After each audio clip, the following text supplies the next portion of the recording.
Bonjour à toutes et à tous, aujourd'hui on va parler de l'étincelle du succès, ce fameux pourquoi avec un grand P. On va plonger ensemble au cœur de la motivation pour essayer de comprendre comment on la trouve et surtout comment on fait pour la garder. On a tous connu ça, non? Ce moment où, d'un coup, la concentration s'envole et le chemin qu'on suivait devient complètement flou. C'est un sentiment que tout le monde connaît, surtout quand on est en plein dans les études ou un projet important. Et la première chose à comprendre, c'est que la motivation, ça ne dure pas éternellement. C'est normal, ça va, ça vient. Rien que de savoir ça, ça aide à déculpabiliser, à se dire que ce n'est pas une faiblesse. Non, c'est juste humain. Alors justement, cette fameuse crise de motivation, c'est quoi au juste? Qu'est-ce qui se passe dans notre tête quand d'un coup, le moteur cale?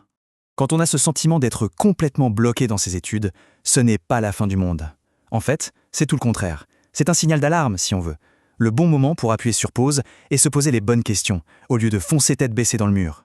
Et ça nous amène à la question fondamentale. Est-ce que j'ai encore vraiment envie d'atteindre ces objectifs? Ceux pour lesquels je me bats. C'est un peu l'heure de vérité, quoi. Et la réponse va tout changer. Soit on ajuste le tir, soit on retrouve la motivation pour continuer sur la même lancée. Ce qui nous amène à la suite logique, définir ses objectifs. Une fois qu'on a fait ce petit bilan, la solution elle est souvent là, dans la clarté. Il faut poser ou reposer les choses noir sur blanc. Parce que, soyons clairs, la motivation la plus forte, elle ne tombe pas du ciel.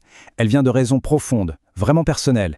C'est d'avoir un pourquoi en béton qui devient le véritable carburant pour continuer à avancer, que ce soit pour les études ou pour n'importe quoi d'autre dans la vie. Alors, pour que ça soit bien concret, une bonne technique, c'est de découper ses ambitions en trois. Les objectifs à court terme, à moyen terme et puis ceux à long terme. Ça permet de transformer une montagne qui paraît infranchissable en une série de petites collines beaucoup plus gérables. Et chaque petite victoire, elle donne la pêche pour la suivante. Et il y a une chose super importante à retenir, il ne faut surtout pas attendre que tout soit parfait pour se lancer.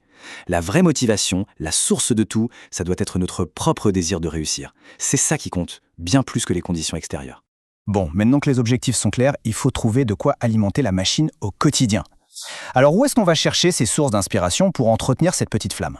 Eh bien, figurez-vous que l'inspiration peut venir de deux endroits complètement opposés.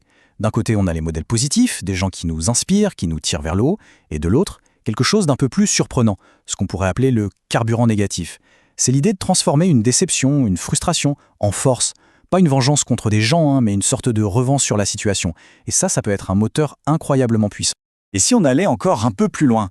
Parce qu'au-delà de nos motivations personnelles, il y a une dimension encore plus profonde. Et si au fond, notre réussite, ce n'était pas juste une histoire perso, si ça avait un impact bien plus grand? Pensez-y une seconde. La réussite d'une personne, elle n'est jamais vraiment solitaire. Elle s'appuie sur le soutien des autres. Et en retour, elle peut littéralement soulever toute une communauté. Ça devient une fierté pour la famille, pour les amis, et même un espoir pour tout un pays. Les répercussions sont énormes en fait. Un succès peut honorer des convictions. Il peut donner de l'espoir pour l'avenir d'une nation. Il rend les parents fiers, bien sûr. C'est une bénédiction pour une future famille. Et ça peut même profiter à toute une génération. Gardez ça en tête, ça donne une force de dingue, non?